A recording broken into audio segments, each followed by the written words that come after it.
ეს არის ეგრეთ წოდებული საყვავილები, თუმცა ყველა იცნობს ოზურგეთის კუბოებად, რომელიც გამსახურდიას მოედანზე. მე მინდა კარგად შეგახედოთ კადრში, რაზეა საუბარი. ამას დაარქვა ადგილობრივმა თვითმმართველობამ და ოზურგეთის მერმა ავთანდილ თალაკვაძემ საყვავილები, ყვავილებმა არ გაიხარა და ხედავთ ეხლაც კადრში, რომ ხეებია შით ჩარგული.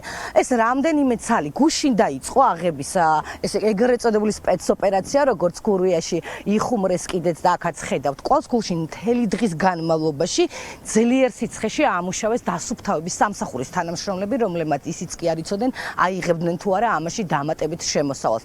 ამ კუბოებთან, ეგრეთ წოდებულ კუბოებთან დაკავშირებით არაერთი სკანდალში გაეხვია ადგილობრივი თვითმმართველობა 2023 წელს დადგეს და ხო, როგორც ჩვენც უთხარი ნატა მაყურებელს 2 მილიონი ლარამდე დაიხარჯა ამ მოედნის რეაბილიტაციას და მათ შორის აი ამ ეგრეთ წოდებულ კუბოებზე მე კიდევ ერთხელ შეგახედებთ მიმდებარე ტერიტორიაზე როგორ არის ეს ეგრეთ წოდებული საყვავილე კუბოები განთავსებული, რასაც ბუნებრივი ადგილობრივების კრიტიკაც მოყვა და უფრო მეტიც ამ ადგილზე გასულ წელს ვიღაცამ ამ დრომდე დაუდგენმა პირმა, ხედავთ ჩემს უკან პოლიციის შენობას, თუმცა ვერც მათ დაადგინეს, მარიხუანაც კი დათესა, რომელიც აქ იზრდებოდა და ამასაც მოყვა დიდი ხმაური. მაშინ ოზურგეთის მერი გამოვიდა, საგანგებო ბრიფინგი და ვიდეო მოგვიწყდა და თქვა, რომ ტევე პირველს მათ შორის და ოპოზიციას თურმე არ ადარდებს ადამიანების ბედი, ქალაქის იერსახეზე არ ზრუნავ და უბრალოდ სილამაზეს ვერ აღვიქვამ. თუმცა ეს სილამაზე, რომელსაც 2 წლის წინ ავთანდილ თალაკვაძე ამას უწოდებდა, გუშინ დაიწყეს ამის აღება,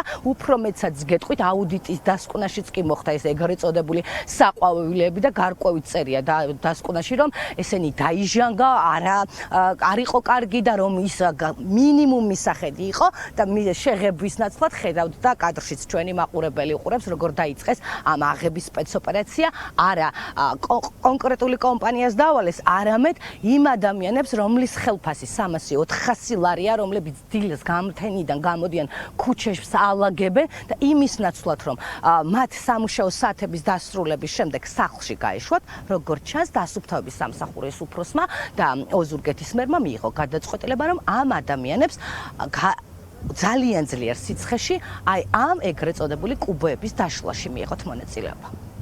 დღეს მიიღეთ კუბოების დაშლის გადაწყვეტილება? რა ჯდება ამის დაშლა? შეგიძლია? არ ვიცი, ვერ გეტყვი, დაფესვარ. ხო, რამდენს გიხდიან? არაფერს არ მიხდიან. არაფერს არ მიხდიან? ამის დაშლაში რამეს გიხდიან? ვიცი და ვანებეთავი ერთი ავიშია. რა გითხრე სამსახურში? უბრალოდ მიხვიდეთ და დაშავოთ, ხო? ანუ ანაზღაურების კეთილმოწყობაში მუშაობთ, ხო? ყველა უნდა იყო? არ ვიცი. ანაზღაურებას გაძლევენ? მე დღეს დევისყედი დამუშავე. რა გითხრათ, ხელმძღვანელმა რო და გამოგიშვათ, რა გითხრათ? ყველა უნდა იყოთ? ჩვენ ბუნებრივია უფრო მეტი დეტალის გაარკვევას ადგილობრივ თვითმმართველობაში ვეცადეთ, მათ შორის დასუფთავის ოზურგეთის მომსახურების ცენტრის ხელმძღვანელთან გია ანთაძესთან, რომელსაც როგორც გავარკვევთ, ოზურგეთის მერობის დიდი სურვილი აქვს და ის ამ წუთებში სწორედ ამით არის დაკავებული ქართული ოცნებასთან მოლაპარაკებით, თუმცა მან ჩვენ სატელეფონო ზარებს არ უპასუხა. ამ დრომდე დუმს ამ საკითხთან დაკავშირებით ოზურგეთის მერი, როგორც გითხარით, გუშინ დაიწყეს ამ ყველაფრის აღების, ესე ვთქვათ, სამუშაოები, თუმცა ფიზიკურად ვერ შეძლეს იმ ადამიანებმა შიშველი ხელებით აი ამდენი ტონა ნაგავი მიწა აქედან გაეტანა და ამ დროისთვის დანარჩენი ეგრეთ წოდებული საყვავილე კუბოები ჯერჯერობით გატანილი არ აქვთ.